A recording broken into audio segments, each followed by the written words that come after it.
Welcome to today's workshop on advancing the skills agenda for reproducible, open and fair research. My name is Helen Clare from JISC, and it's really good to see so many people here today. I'll be facilitating the workshop today with several colleagues who you'll meet throughout the workshop. I'll explain a little bit more about the background to the workshop in a moment, but first some housekeeping. As we've already said, we are recording today's workshop. We won't be recording the breakout sessions later, but the main sessions we are recording. There are closed captions available if you need them. This workshop really is all about giving us input. So we've provided lots of methods for you to do that. We'll be using Menti later to do some polling. We've got shared Google Docs, and we've got also the chat and obviously the microphone here. So the message is we want your input whichever way that you're happy to give it. So please do, as I say, input on all of the questions that we're asking in the discussion. One point about the Menti polls today, I think we've got 4 questions. They are actually under your control, so you can answer the questions at any point. We don't have to wait for us to move the questions on. So please do feel free, as I say, to take time either today during the session or after the session to give us your input. So in terms of the structure and what we'll be doing, we have created a shared agenda document, which Elizabeth has just posted into the chat. So that has our program for today. It has links to Mentees. It has links to this presentation that I'm sharing at the moment if you wanted to follow it. So in terms of the background for today and how the workshop came about, obviously open research is becoming increasingly important in recent years, and particularly we've seen the impact of the benefits of open research during COVID. And there are many, many initiatives globally to try and promote this. So this workshop has come about through 2 projects mainly working together, which are from sorry, if I could ask people to mute their mics, that would be really helpful, thank you. So yeah, there are 2 projects from the European Open Science Cloud. The European Open Science Cloud is an ambitious initiative which is aiming to create a web of open data and services. And so there are many projects involved in the EOSC, and 2 of these projects have collaborated to bring this workshop today. So firstly, we've got FAIRsFAIR. FAIRsFAIR is the Fostering Fair Data Practices in Europe project, which aims to supply practical solutions for the use of fair data principles throughout the research data lifecycle, with emphasis on fostering a fair data culture and the uptake of good practices in making data fair. Now, FAIRsFAIR have been running a range of national roadshows throughout Europe. And obviously today is the UK Roadshow, but we've also got the Portuguese Roadshow happening today as well. You'll be hearing more about FAIRsFAIR and their activities a bit later on, but thank you very much to the team who've organised the workshop today. So secondly, EOSC Synergy is the project that I'm working on. And this project is one of EOSC's regional projects, which means it has a remit to embed and promote uptake of EOSC within the partner countries. So I'm working in the UK, and particularly I'm working on looking at skills to support uptake of EOSC services.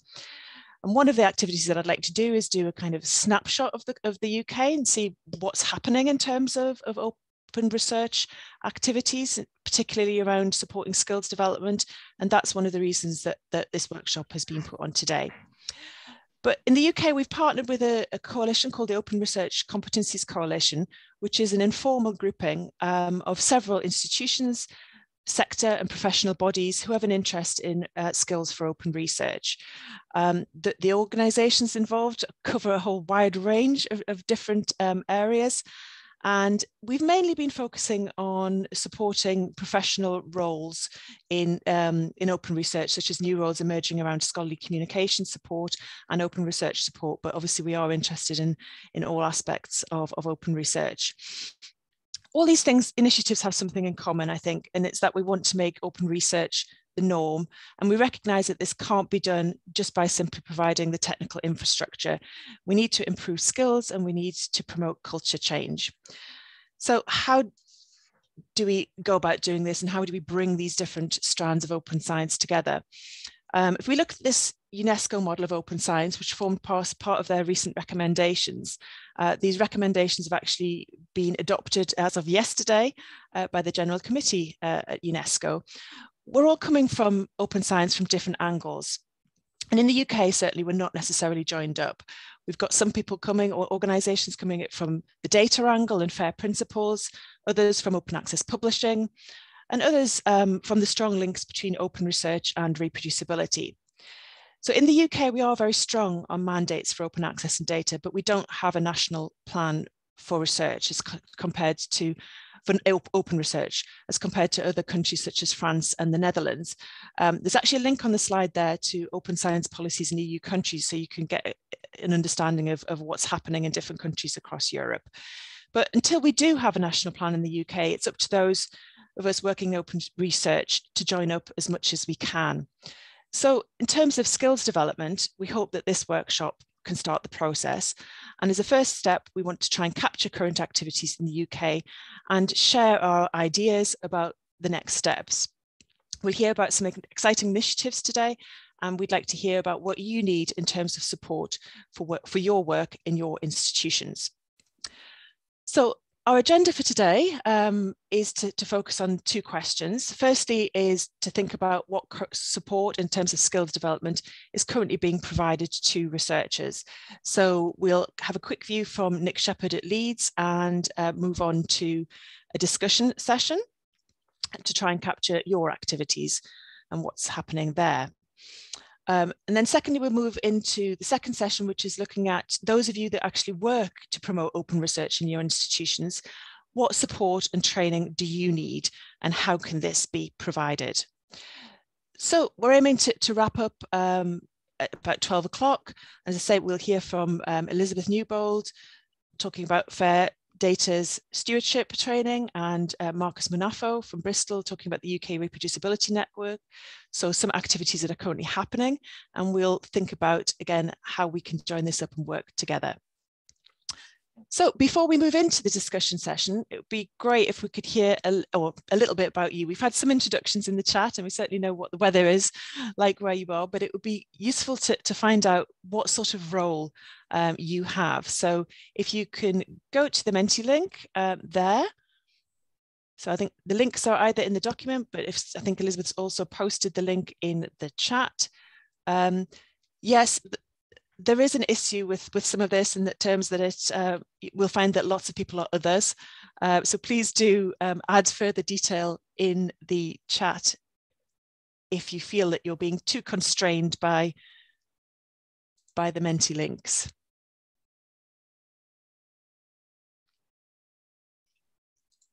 No, nothing's coming up. I think there might be a problem, Helen, because I can certainly see. Yeah, I think it's to do with is it the link I've shared? I'll just refresh the page. That could be it. There we go. No. Oh. Well, we've had 56 people reply, but for some reason it's not showing on mine. There we go. There we go. Okay, so we've got quite a lot of library staff here. We've got some research managers, researchers, got some from learning development and IT, and then a few others. So again, please do put something in the other category. Please put something in the chat. And also those of you working in libraries, obviously, and other departments, be good to hear a little bit more about your role. So please do, as I say, feel free to share in the chat. But it's just useful to see, as I say, that we're coming from different areas. And as I said, one of the purposes today is to look at how we can join these areas up.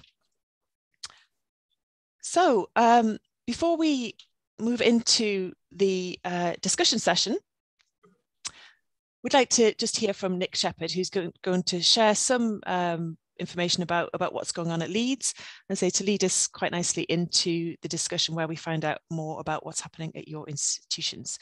So if I stop sharing, Nick, are you ready? Yeah, thank you. So thank you. I will, hang on.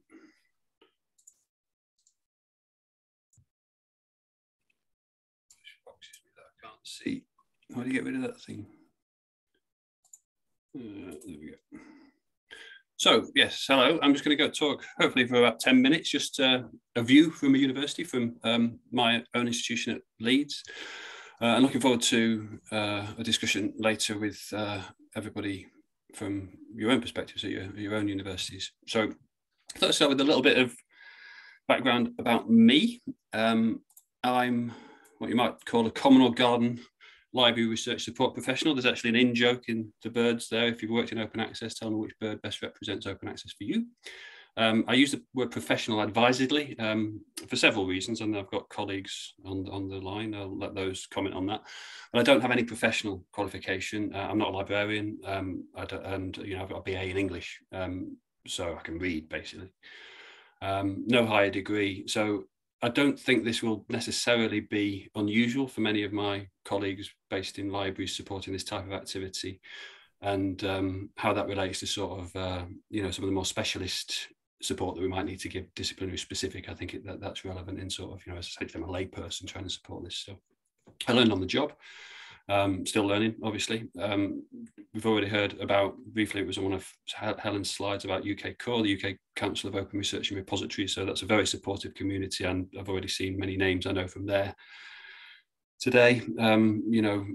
Initially sort of started open access, and latterly supporting more open research. I started at Leeds Metropolitan, now Leeds Beckett University, in 2007. That was mostly on repositories and open access, and came to Leeds in 2016, initially joining the research data management team, and now I work across both the research support team and the data management team as an open research advisor.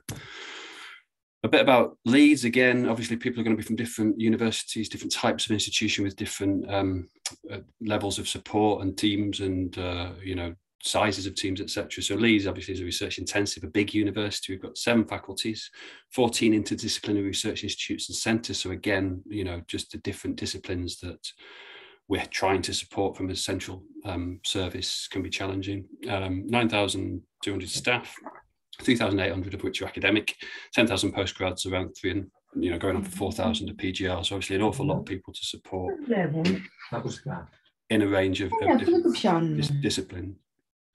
I think somebody's unmuted. Do you mind muting? So in terms of library research support at Leeds, we support both staff and PGRs.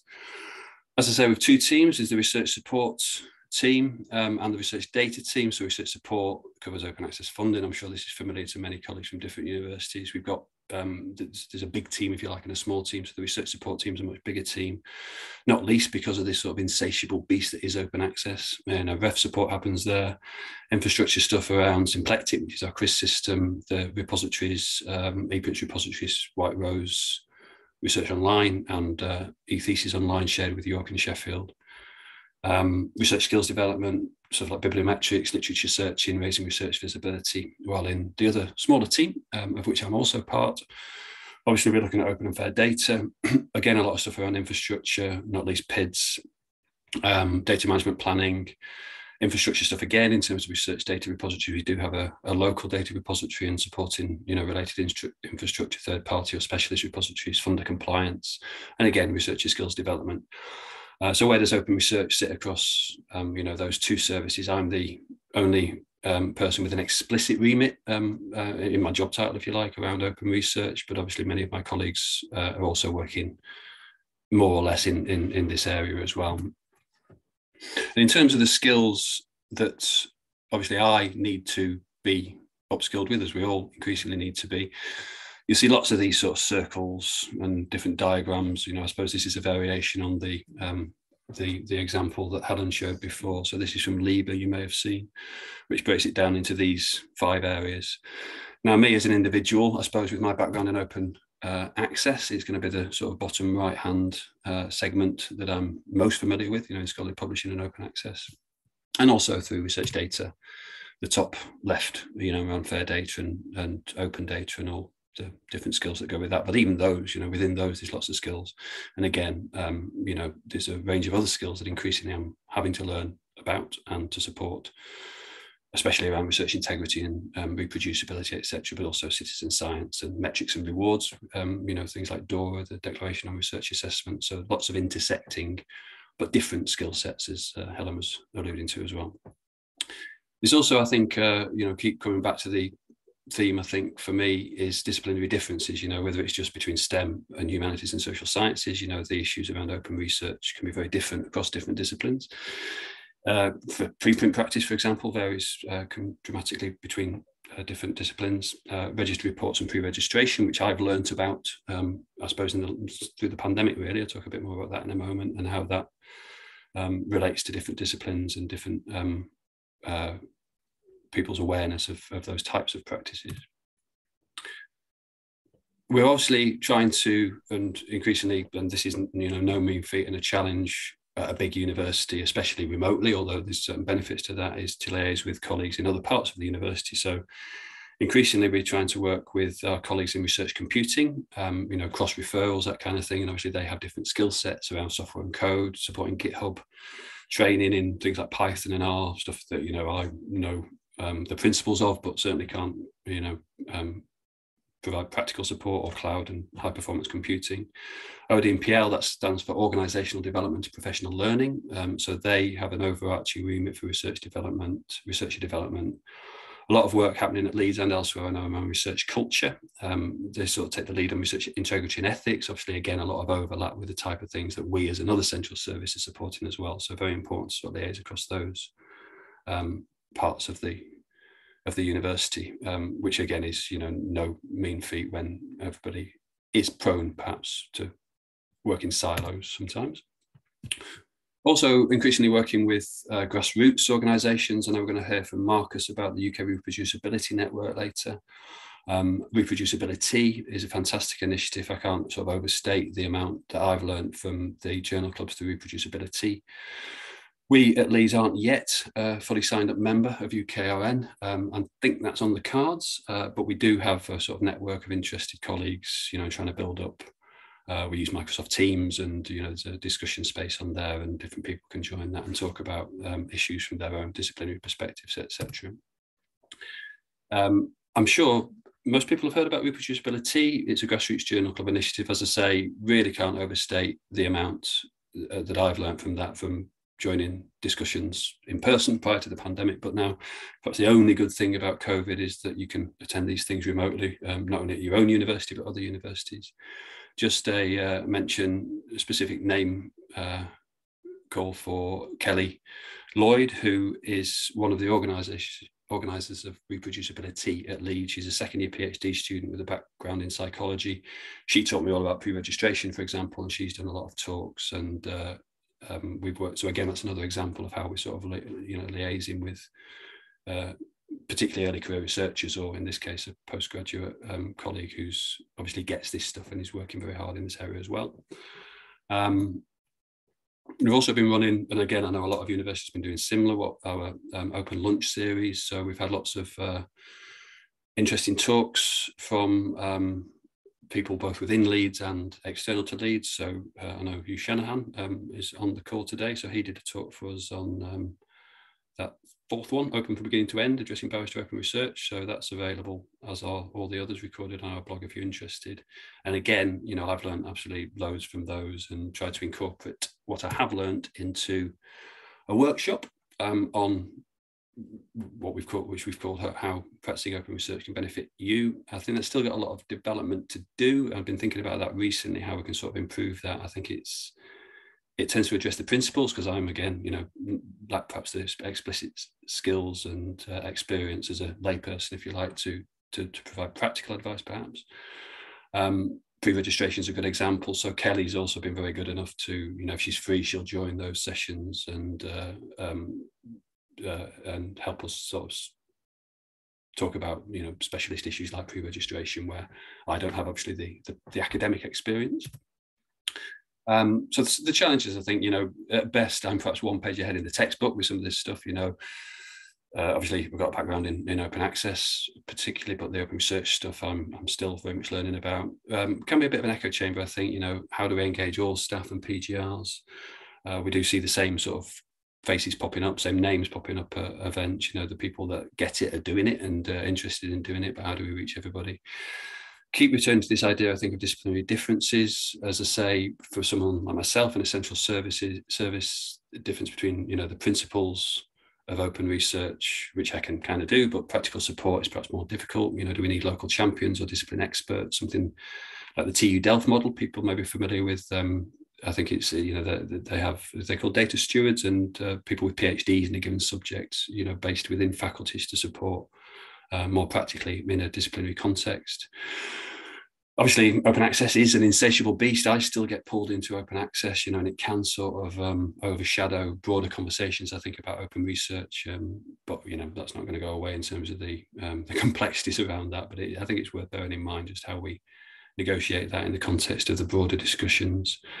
And culture, you know, again, Helen referred to that, both institutionally, as I say, there's lots of very interesting stuff going on across the sector, but at Leeds in particular, I think about institutional cultural change.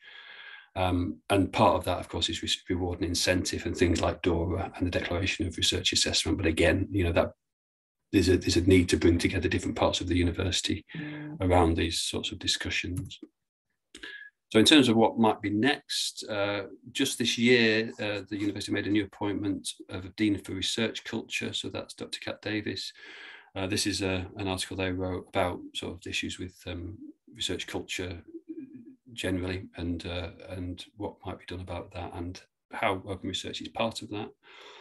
There's been what they're calling an open research group been set up by Kat Davis. I'm expecting a lot of work probably to come my way or our way in the library with myself and colleagues from that group, you know, in terms of initiatives that they might push forward, things like, you know, position statements on open research. I know a lot of universities have those, we don't yet at Leeds, or membership of UKRN, you know, disciplinary discussions, that kind of thing. We did run a survey, which we haven't really analysed yet, so I know other universities have done that as well, so trying to get a sort of a sense of disciplinary differences of awareness and engagement and how we can tailor our support around this stuff. So yeah, that's me. Thank you. Thanks, Nick. We've had some questions and comments as we've been going through in the chat, but I'm sure Nick will be happy to take questions at any point. But what we'd like to do now is break into our discussion groups. So we've got 6 discussion groups today, and you'll be randomly allocated to a discussion group. And as I said earlier, the main point of this particular discussion is to think about what support you're already doing at your institution, what's there, and perhaps how it's joined up or not. Now, I know there's a lot of good stuff going on at Leeds, but we are wanting to gather a wider picture. So please do share, you know, whatever is going on, or whether it's happening or not. What I would say as well is that you don't necessarily have to name your institutions. We're just gathering a sort of snapshot. We want to get a feel for what's happening. So please do share in the discussion groups, but don't feel you have to name your institution. So Elizabeth, shall I hand over to you to do the logistical side of the discussion groups? Or is it Saranella? We'll just... So Saranella, I think, is going to, can you send us off to our rooms, please? And we'll be coming back I can start moving you people now around the groups. Yeah, you'll be transported to your discussion room and you'll be moved back. We'll finish just before 11 o'clock, but you should get a notification for that. Right, we'll just wait for everyone to come back, see how many people we've got. Oh, I think we've got pretty much everyone back. We've got 70. Thanks for your participation in the discussion session there. We certainly in group 2 had some good discussions and captured some information. The notes will be there if you want to continue adding to them. Please do that. But we're going to take a break now for 15 minutes, and we hope you do get time to grab a cup of coffee and say take a break from the screen. But if you have some time, we're leaving the Menti open over coffee, and rather than do a feedback from each group, so we're just going to leave the Menti open and ask you what your main takeaways are from that discussion. So again, if somebody, maybe Elizabeth, if you can post the link to the Menti again in the room, then please do access that. So that's the main question to think about over coffee, but also we'll be leading straight into the discussion about what we can do to improve skills development, and particularly what we can do to support those in support roles or roles where they want to promote engagement with open science. How can we improve their skills development? So we've got a couple of other questions, just your general thoughts about what should be happening across the UK to improve skills development. And also we're quite interested to find out where you currently get your support. So if the particular staff development needs that you have, where are you getting that at the moment? We'd quite like to capture that. So we'll leave the Menti up, as I say, it'll be up over coffee, and we'll come back at 11:15 and move into our next session where we've got some presentations and further discussion. Hopefully you managed to grab a cuppa and spend some time thinking about the discussion. We've already had quite a few comments coming in on the various polls that we've got in the Menti. If anybody is joining us recently or has lost the link, this is the link to the main sort of agenda document that we're using today, and it is the source of all the other links that you'll need. So it will have the Menti links to actually take the quizzes and the polls, but also there's a link there to view the results, so you can scroll back and forwards between these questions and see what people have been writing. Certainly in my discussion group, it was really interesting to hear the perspectives from different institutions, seeing how different it is at different institutions, seeing some of the challenges that are being faced and in some cases overcome, but useful discussion. As I say, all of the discussion documents are open for anybody to look at, so you can look at the discussions in each group as well. What we're going to move on to now is our that's the second group. Thank you, Kirsty. I'm sure I'll make sure that I do post the right link in a moment when I hand over to Elizabeth. So in the next session, we're going to, as I say, move on to thinking about what can be done to improve support for you. So the people within institutions who are actually there to support others in promoting open research and delivering open research. What is it that you can do? So we've got a couple of presentations, firstly from Elizabeth at FAIRsFAIR and Marcus Manafo at the UK Reproducibility Network. So Paul from JISC has thankfully put the right document in the chat now, so you can access the sort of program document with the other links, and I'll hand over to Elizabeth.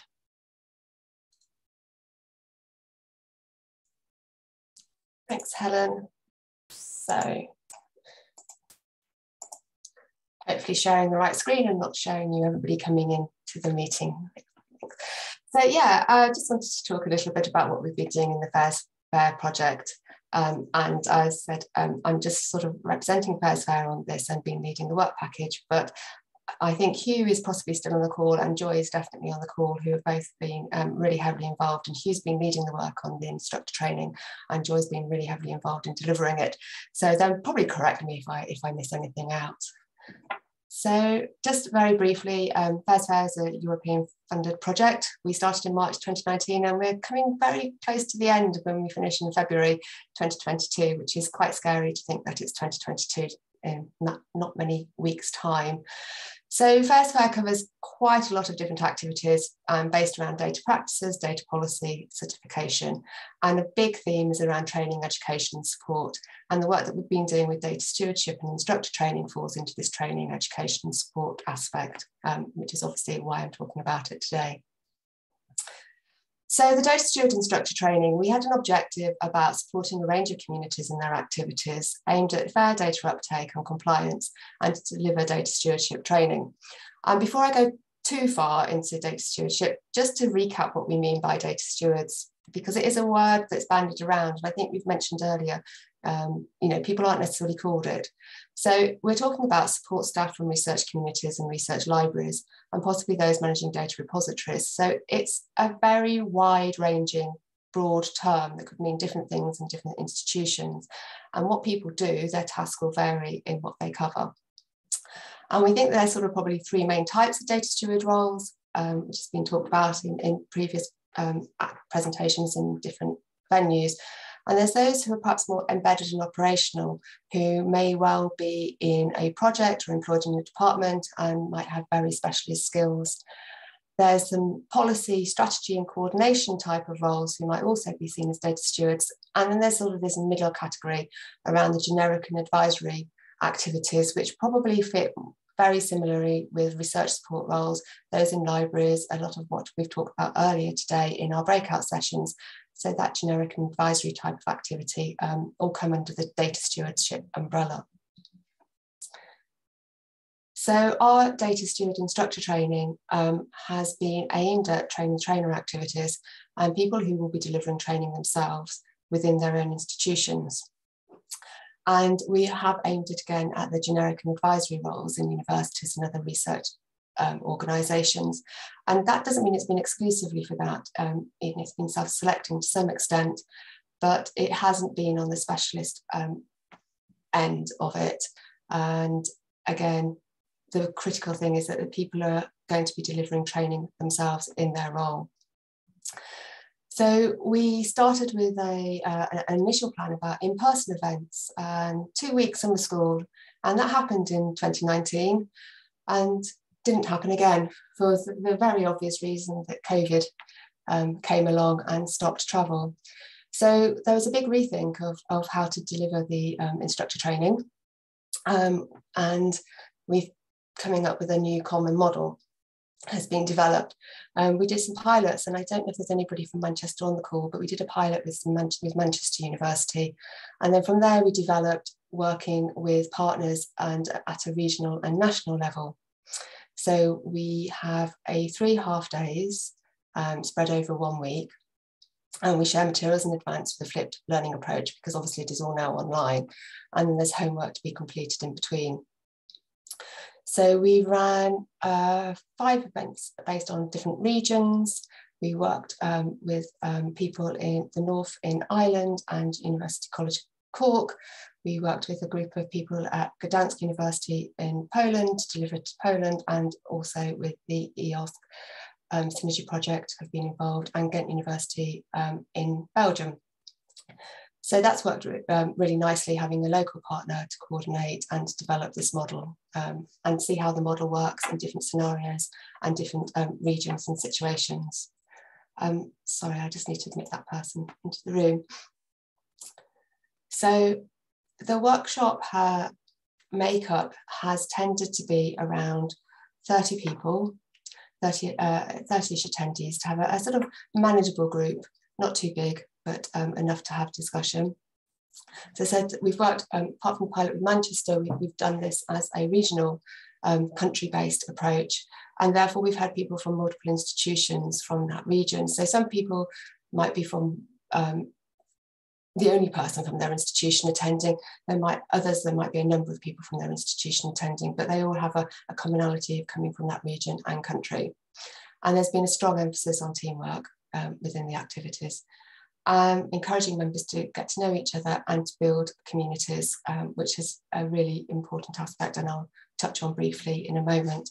As I said, this is a whistle-stop tour, so I'm not going into too much detail. So we have obviously the learning outcomes for each workshop, which we've consolidated and come up with, which is about to introduce participants to the key concepts and drivers for open science, research data management and FAIR data, and to think about what local support they can leverage and deliver and where they can collaborate with their peer institutions. And as you can see at the end, we expect participants to understand the landscape and be able to explain the differences between FAIR and open data, and to develop the training courses to run at their own institution using the open learning resources. So all the materials that we're producing are being openly available for reuse. So as I said, we have a common model that has been developed and tweaked, I think, throughout the events that we've done. So we have on the first day sort of the introduction to data stewardship, the landscape, what people and basic principles. And we also include on this day a section on pedagogy. And we've worked in collaboration with EOSC Synergy, and Helen has been delivering this aspect for us. Because the training is instructor-based training and is aimed at people who are then going to go out and do the training themselves, this was an aspect which initially we hadn't necessarily included in the very first iteration of the course, but is increasingly important that people have a grounding in some basics of pedagogy. And then there's also an exercise curriculum training activity as well, to help people think about how they will develop a training course that they can deliver, which is proving to be incredibly useful.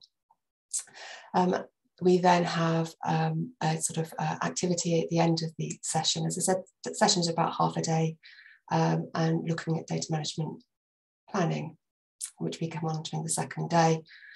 So we have a big activity around data management planning as a key component that people are interested in. But again, we also have another aspect, which is about the responsible and open research landscape, in the sense of what do data stewards or people offering support need to know about this. I think somebody mentioned earlier, can't be experts in everything, but you need to have a flavour of knowing about the topics. And then the third day, we go much more into service models for research data management. And we also look at the RISE model that is available to be delivered there, with quite a long exercise for people to collaborate and to discuss in group activities. So in between the day 1, 2 and 3, there are alternate days, and there is homework for people to complete as well and to think about the activities as they go along. So we haven't just been doing this without thinking about it, and we've also done roadshows and gathered feedback like today. So there's some observations that we have. There's more universities are employing these sorts of roles or related roles, or they're thinking about it. That's feedback we've had from roadshows. But often we see that roles aren't called data stewards. They're just people who have a bit of this activity in their day-to-day jobs. There's very variable job titles, which is obviously interesting because it makes it difficult sometimes to get traction around what a role is and to make it understandable to other people. And also with all these variable job titles, and also the fact that a data steward can have different aspects to their job depending on where they're working, it's really key that we're teaching a set of skills. It's not about training for a specific role. This isn't a definite set of roles. It's the skills that people need to be able to deliver and to be able to apply it in their own working environment.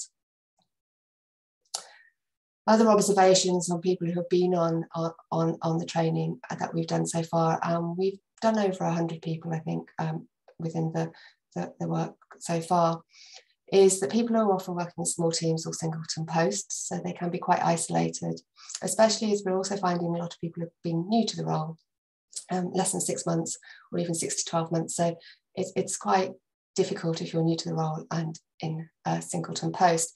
And that's why there's been this real emphasis on the need for training and community building to support emerging roles and individuals. And that leads to a desire to bring people together from the different organisations and to share experience and knowledge, even if it's just to reassure people that they're not alone and their experiences are similar to somebody else's experience. That is a very valuable activity in its own right. So in summary, we have many people who are doing data stewardship with very different titles. There's a clear demand for practical advice, e.g. data management plans, and certainly in the discussion group we've just had in my breakout session, data management plans was a key topic that was very on everybody's agenda or something. So I don't think this is obviously a common theme. The role requires individuals themselves to have a significant amount of training, but also to provide training, and that communication is absolutely key. And those soft skills around communication skills are really, really important.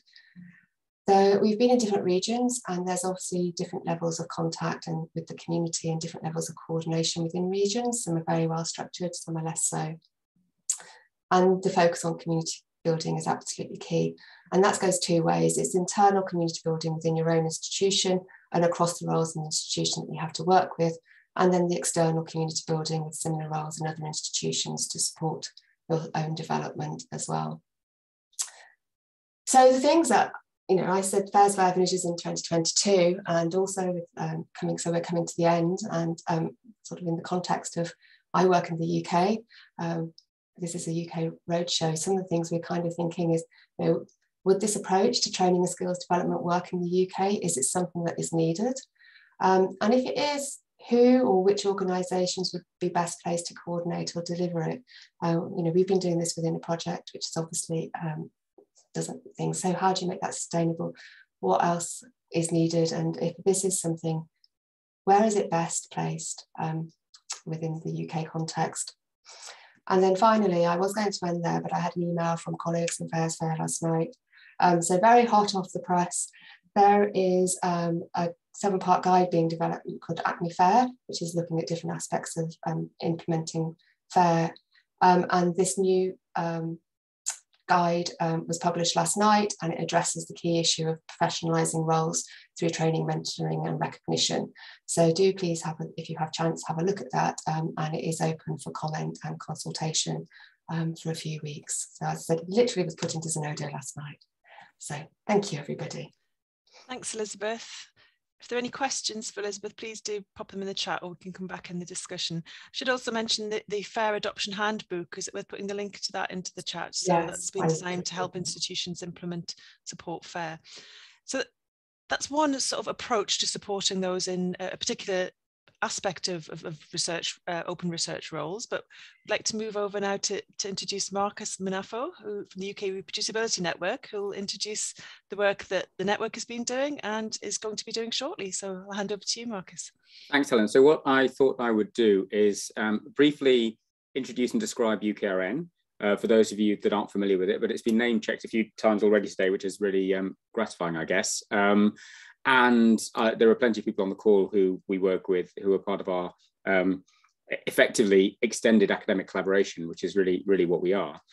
So we were set up just under 3 years ago in March 2019, after quite a few years of lobbying funders for support for the kind of activity that we undertake, which is really much more about coordination and harmonization than anything else. And in the previous breakout session, we were talking about how if we could just work a little bit more collaboratively, that might be more efficient, because universities are to an extent locked into quite a competitive mode of working, which is perhaps fine in some respects, but certainly doesn't make much sense to me when it comes to things like training and hiring criteria and incentives, where if we could just share what works and share examples of things that have already been produced, then that saves everyone else effort, but it also allows for greater researcher mobility, interoperability, more efficiencies when people move between institutions and so on.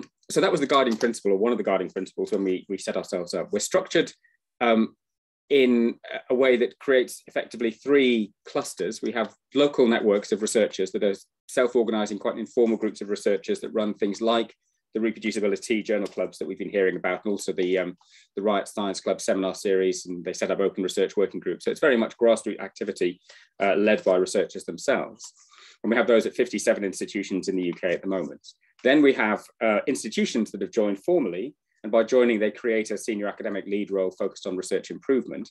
And many universities are doing that already under various guises. You're seeing, for example, research culture roles emerging because of the research culture agenda and the people and culture strategy. So that's intended to be a way of ensuring universities commit when they join up, rather than just put their name on a website and leave it at that. But in a way that also doesn't create an excessive barrier to entry, if you like. And we now have, I think, 22 institutions that have joined formally. And as you've heard, there are several others that are in discussion that will hopefully join soon. And then we have our external stakeholder group that comprises funders, publishers, learner societies, sectoral organizations like JISC and ARMA and Research Libraries UK. And we're represented across most of the research councils that are part of UKRI and other constituent parts like Innovate, for example. And so the intention is to be as relevant as possible across as broad a range of disciplines as possible. And we had an interesting workshop the other day about how open research infrastructure can support the practice research community in the arts, for example. So that's our structure. And that structure lends itself to, we think, delivering training in a coordinated, harmonized way that helps to achieve those efficiencies and also that interoperability that I spoke about earlier. So if you are interested in UKRN and how it came about, we've recently published this article that I've just put into the chat that gives a description of that. But one of the things that we're doing, a main focus really over the next 5 years now, is going to be open research, because open research we feel has lots of benefits, but one of those is that it can contribute to the quality of research outputs by allowing for greater scrutiny, allowing for assumptions to be interrogated, debated, and so on, in a way that can't happen if the research process is closed and you can only see the final product. So there's a lot of discussion about research integrity at the moment. The establishment of the Committee on Research Integrity has brought that conversation to a head, if you like. I think there's an important distinction to be made, which is maybe not always clear in those discussions, between researcher integrity, the behavior of individual researchers, and research integrity as it applies to the process. And I think focusing on the process is much more important, although obviously we do need to have ways of dealing with people who actually commit fraud or fake their data or whatever. But those are relatively rare cases. Focusing on the process is going to make a bigger difference ultimately. And open research, I think, is a big part of how we can ensure the robustness of that process. So we've been working towards increasing the uptake of open research across data sharing, code, pre-registration of study protocols, whatever's relevant in different disciplines. And we've created a series of brief primers that were produced by the research community itself. And I've put that link in the chat as well. And the next step there is to start to develop a package of materials around those different primers in a sort of modular way. So we've received some funding from the Medical Research Council that has kicked this off. And we're doing things like, for example, creating short animations, and then we're going to have a series of videos of personal testimonials about how working in these transparent ways improved the quality and the efficiency of the research conducted by individual researchers. Then an online webinar that people can watch, then a train-the-trainer course. And I'll speak about that in a moment. But the idea is that that model draws people in who might not already be engaged because they just have to watch a 2-minute primer and they go, oh, maybe I'll watch the next bit and maybe I'll read the primer, and then they find themselves at a workshop a couple of weeks or months down the line. So that's the model that we've created. And yes, the Committee on Research Integrity, that's been put in the chat by Nicola as well. And they've just advertised for all chairs and members, and they're going through the process of appointing those at the moment. So it will probably launch around March next year. But that model of drawing people in so they ultimately attend a workshop then needs those workshops to be developed. And the challenge is that if everyone is developing their own workshops, they'll all end up being more or less the same, but slightly different. And if we could just coordinate that activity to some extent, then that might be more efficient. And again, if people are attending workshops that share some common DNA, if you like, even if they're tailored to their local context, institution, discipline, and so on, then that will hopefully increase interoperability. So part of that funding we received from MRC has allowed us to pilot, and I'll share my screen now, some train-the-trainer activity. So hopefully people can see those slides. Helen, can you give me a thumbs up if those slides are showing okay? We're not on presenter view. You need to be on. Ooh. Are you not seeing anything? We're seeing your view, the notes view. That's strange. Okay, not quite sure why that's happening. Let me stop. It might be that it's in the wrong place. If I can't get it to work, I will simply stop and talk, but give me 1 minute. It's okay. Try it again. I have multiple screens. That might be the problem. Yes, sir. How about this time? Yep. That worked? Brilliant. Yes, perfect. So, open research training, I won't dwell on this. This is the paper that we published a few years ago that argued that research transparency can serve to increase the integrity and quality of the research process, much like quality control checks of a manufacturing pipeline serve to not only increase quality of the eventual outputs, in this case cars, in the metaphor that we used, but also productivity. This was the insight of the statistician Edward Deming, that if you focus on quality, yes, you increase quality, but you also improve productivity. And in the context of academic research, that is, I would say, the speed with which the knowledge that we generate can actually transfer to societal benefit, for example, because that knowledge is more robust. So we conducted a survey of MRC major investments. This is a slightly busy slide, but the headline message is that there was a lot of appetite for training. If you look on the right-hand side, a good proportion of respondents were saying that they would find training useful across the 5 different areas that were covered by our primers. The one that came out on top was data sharing. It was interesting that even something like open access, which has been around for a long time and where there's a great deal of activity and support, people still felt that they needed some training. I think that's partly because open access has just become so complicated, but that's perhaps a separate conversation that I'm sure we'll all have views on. But this confirmed the fact that there was a desire, at least amongst these MRC major investments, for some training in open research practices. So we focused on data sharing as the first one, given that that was the one that came out on top. And we adopted a train-the-trainer model. Now, of course, train-the-trainer models aren't exactly new. We can't pretend to have invented them. But the idea here is that if we can bring people in from those major investments, from different institutions across the UKRN network, then they can each develop a workshop that is tailored to their local context. Let's say for MRC major investments, an epidemiology unit versus a molecular biology unit, or across the UKRN family. We have institutions ranging from University College London to the Royal Veterinary College to the University of Wolverhampton. They'll all have very different needs and different disciplinary mixes and different degrees of research intensity. So we don't want to be delivering identical workshops in each of those places. We want to be delivering workshops that are tailored to that community, but like I say, share this common DNA. So the train-the-trainer model was the means by which we did that. And Matt Jackery, who has just finished his PhD at Oxford, developed a workshop builder tool that effectively allows participants on these courses to develop their own website, which constitutes the structure of the workshop that they will deliver, and to draw in materials from a corpus of materials that have been used for training in a particular context, for example, data sharing. So you can put your own materials into that corpus, but having done so, subsequent attendees on the course can draw on that if they want to. So if they find that there is a presentation, for example, that is just right for their audience, they can pull that out of the tool into their website that they're developing. So the focus of the workshop is not so much on teaching these people about, for example, data sharing. We assume a certain basic level of knowledge about the topic itself when the trainers attend the course. It's much more about the pedagogy, the structure, developing a workshop, having access to the materials that you can draw into the workshop that you then go and deliver, so that people come away from that course with a developed workshop that they feel comfortable delivering. And of course, they're doing so with colleagues, peers who are similarly interested, maybe facing slightly different challenges or speaking to slightly different communities.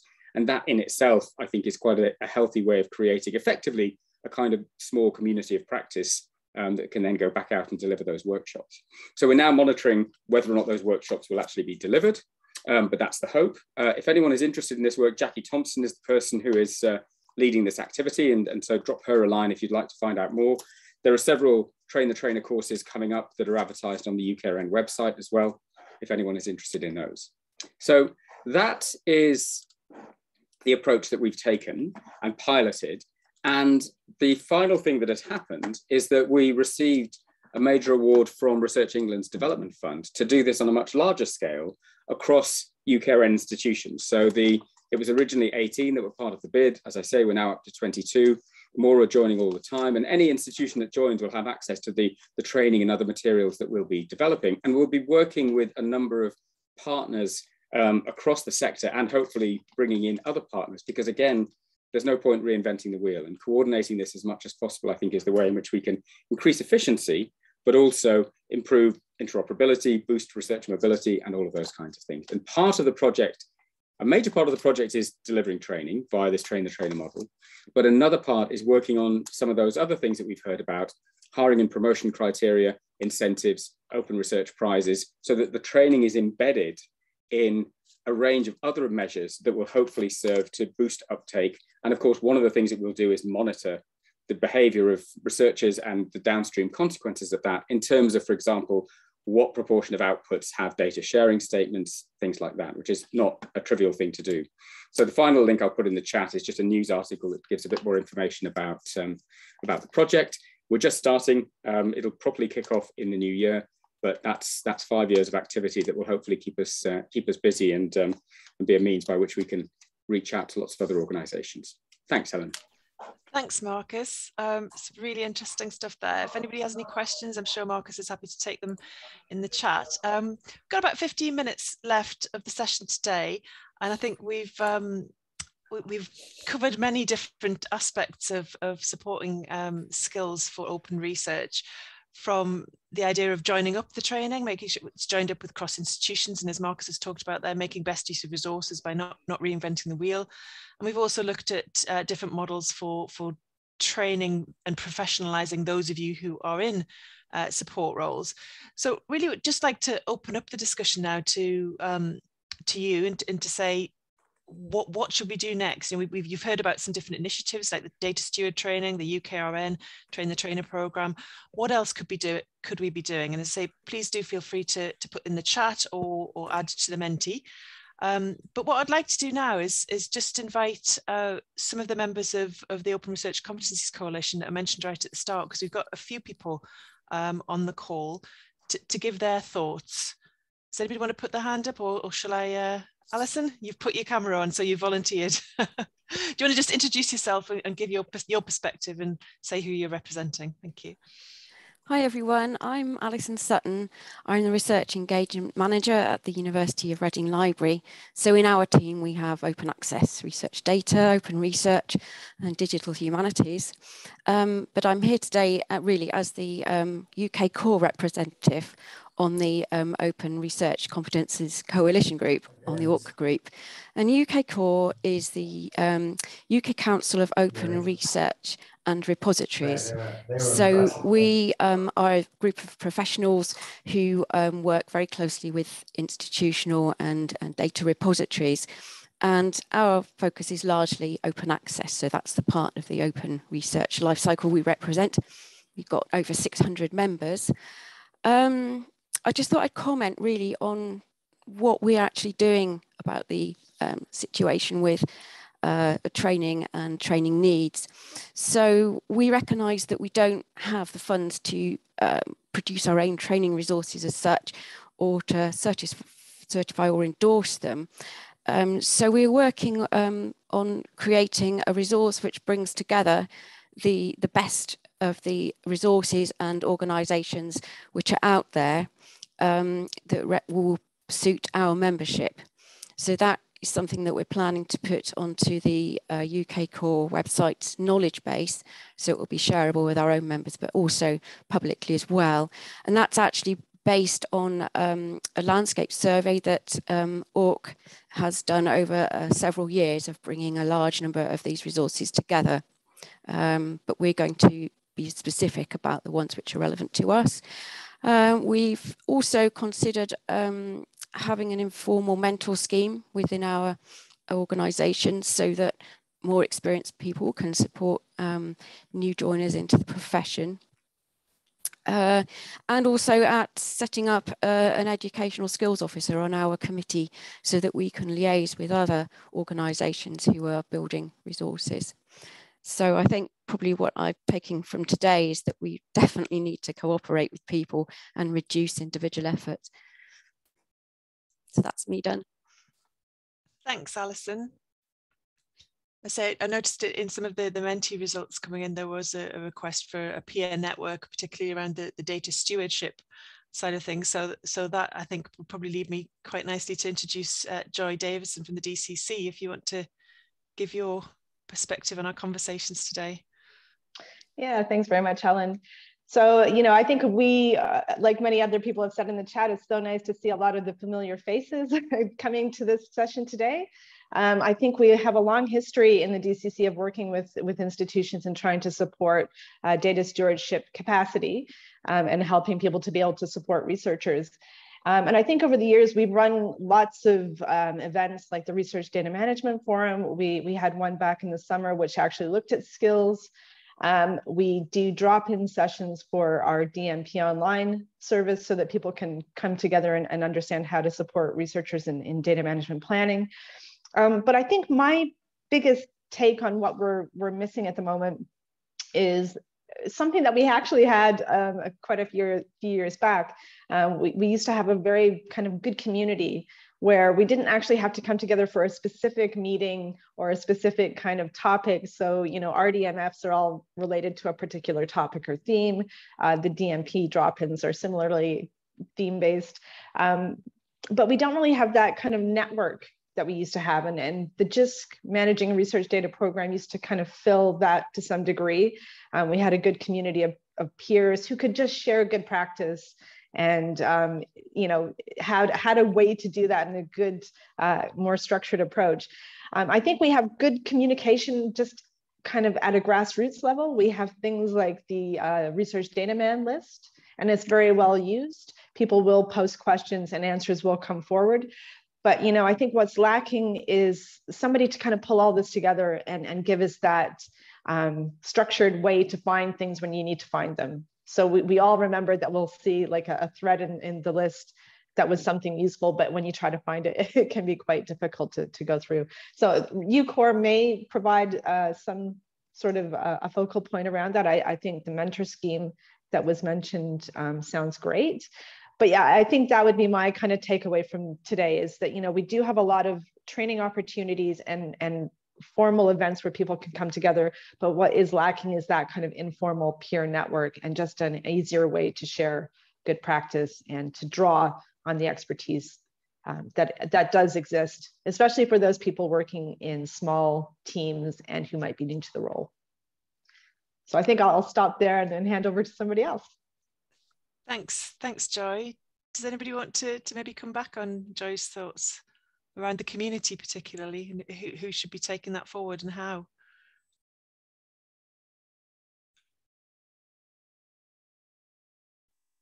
Marcus, I wondered if you had any thoughts about the UKRN role here, whether there is a role there or... Well, I mean, I think the biggest thing that we bring to all of this is just the structure, the fact that we've got, like I say, local networks led by individual researchers, many of whom are early career researchers, but not all, at 57 institutions. And they vary from being very small to just running a journal club to, you know, quite mature and developed with resource behind them. But that's one means by which, for example, champions or advocates for certain ways of working, like, for example, data sharing champions, could be rolled out, if you like. So we actually have a project funded by the Wellcome at the moment that's around conceptions of research integrity and responsible research across disciplines, across institutions. It's with Sarah de Rijker and Bart Penders in the Netherlands. And part of that is going to be around creating a community of practice. And it's again, that structure that we have that provides the platform to allow us to do that. And it's worth noting that, and this is in the link that I sent, we're now seeing similarly structured reproducibility networks growing up in other European countries. So we have them in Portugal, Switzerland, Germany, Finland, Sweden, you know, and others that again are in process. And they're all at very different stages of development, but they follow that same basic model of grassroots communities linked to institutional senior management members holding senior management's feet to the fire about this stuff. Great. Thanks, Marcus. I think it's really important that these grassroots networks do join up with existing support that's already happening within institutions. So I do believe that's part of the program over the next 5 years for you as well. Okay, Danny, I don't know if you're still with us on the call. I was hoping you might be able to just give some of your reflections, if you introduce yourself and just share your background to all of these discussions. Yeah, sure. So thanks, Helen, and thanks everybody for coming along and all your contributions. It's been really interesting. The ORCC sort of started life some years ago when there was a bunch of us who sort of realised that there were some issues about recruiting for people into these sort of roles in supporting open access and what has now become open research, but initially open access and then research data management in universities in the UK. And I was at the time working at Cambridge University and noticed that I was employing quite a lot of non-librarians in my in my team, and partly because at Cambridge you have the luxury of lots of what are called trailing spouses, so people who've got PhDs who followed their partner and are sitting around trying to find some work. So having that research background was really helpful for those people, but it's not really particularly helpful if you're a person working in the library wanting to get into this space. And Nick spoke a bit about this earlier in today's session, about sort of, you know, kind of coming in and having to kind of learn on the job and only ever being one page ahead. And so that was the sort of original idea of all of this work. And it's been interesting watching it over the years as we've progressed, because some of the conversations and looking at the comments in Mentimeter today and things, it's a continuous process, and even though the conversation broadly has matured and there's much more conversation around, there's still many of us in this community who are starting from scratch and encountering exactly the same problems that everybody else encounters at the beginning. So I think we need to be conscious of this in our ongoing discussions, that we can't all assume that everybody's come with everyone, if that makes sense. We do need to have some conversations to start right back at the very beginning. And so I think that the idea about one of the things that came out in our conversation with our group today was that it would be fantastic if we join up more within institutions, let alone across them, about who's developing this training, but also having some sort of understanding of standards, whatever we mean by those, about the sorts of things that we would expect our researchers in their training process to actually be trained in, and that would help then not just delivering that training, but also ensuring that the people who are delivering that training know what they're talking about. So I sort of feel in some ways we've kind of got nowhere, but in other ways we've come a really long way. So I think it is the nature of this space to sort of have that kind of like, you know, double sort of, when you've got two things that you believe at the same time. It's not a gestalt, that cognitive dissonance, I think is what it's called. But anyway, but yeah, I think today's been really good, and it's really positive to have so many people. Obviously, there's a great interest in what's happening. Thanks, Danny. So just a final opportunity if anybody else wants to take the mic before we wrap up.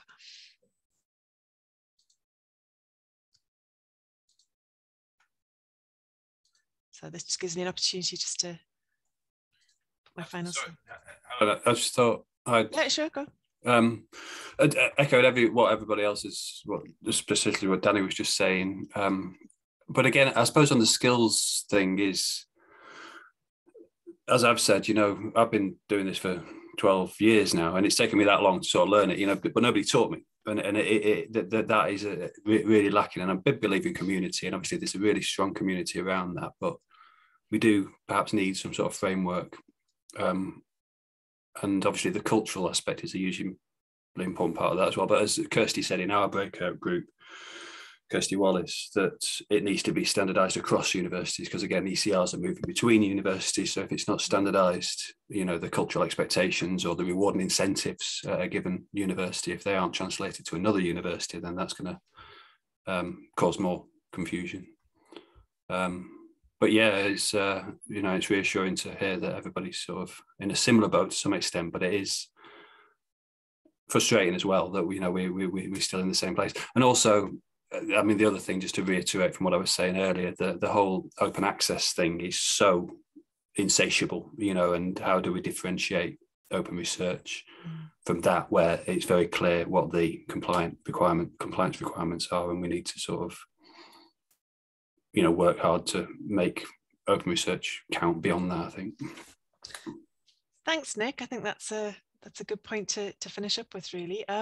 So thanks to everyone for coming along and taking part so actively.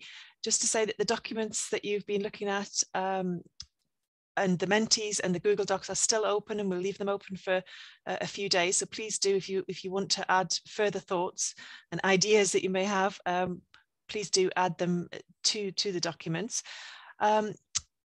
In terms of what will happen to all this information, yeah, we're going to spend some time looking at the documents and the Mentee and identifying the key questions that are emerging and some of the potential solutions, if you like, to some of those issues, and share that either as a blog post or an article, but hopefully certainly probably around Christmas time, maybe after Christmas, as soon as we can get to it. So thank you very much for coming along. I've just got one quick plug that I'd like to make just before you go. If anybody is interested in finding out a little bit more about the European Open Science Cloud, we have got a webinar at JISC on the 15th of December, and the booking is just opened for that this morning. So please do come along to that if you're interested, particularly in the UK aspects of the European Open Science Cloud. So thank you, everyone, and thanks to all the facilitators and presenters, and hopefully catch up soon. Okay, bye.